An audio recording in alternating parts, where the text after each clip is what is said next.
Le à droite, à gauche, tranquille, toujours accompagné. Adrien n'avait pas de gilet jaune ce jour-là, pour la simple raison que c'est moi qui les avais. Le gilet jaune d'ailleurs est un emblème, un signe de ralliement, au départ. Mais ce n'est pas une obligation pour manifester. Pour ma part, je n'ai jamais vu un casseur habillé avec un pantalon de travail. D'ailleurs, j'en profite pour affirmer que les actes de personnes qui seraient décrites comme des casseurs ne justifient pas les mutilations et traumatismes causés par les armes de la police de manière irréversible. Je parle de flashball, LBD 40 essentiellement, et de grenades GLIF 4 par exemple. Mais où était la menace, l'agressivité lorsqu'Adrien se retourne pour rejoindre son père? Dites-moi où est la dangerosité. Dites-moi où est l'honneur lorsque l'on frappe en pleine tête, de dos, un jeune, à terre.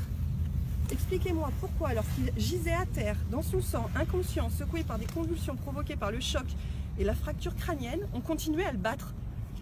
Adrien a 22 ans, il est affectueux, discret, ouvert, aimable et tolérant.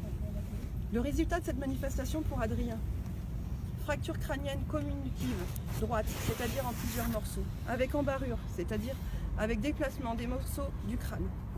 Hématome sous-dural, c'est-à-dire une hémorragie cérébrale associée à un œdème de l'hémisphère droit. Fracture de l'orbite avec hématome. Fracture de phénoïde, un os à la base du crâne. Fracture de la mâchoire droite.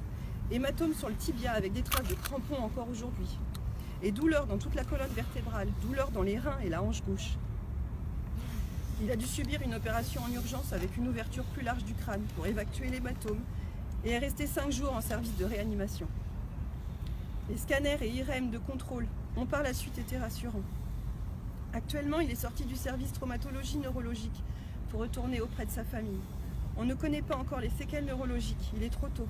Elles seront diagnostiquées par la suite. Une série d'examens avec des spécialistes sont prévus dans les semaines à venir. Mémoire, vue, audition, entre autres. Mais des crises d'épilepsie, comme les convulsions que les témoins ont décrites lors du traumatisme sur place, ont récidivé.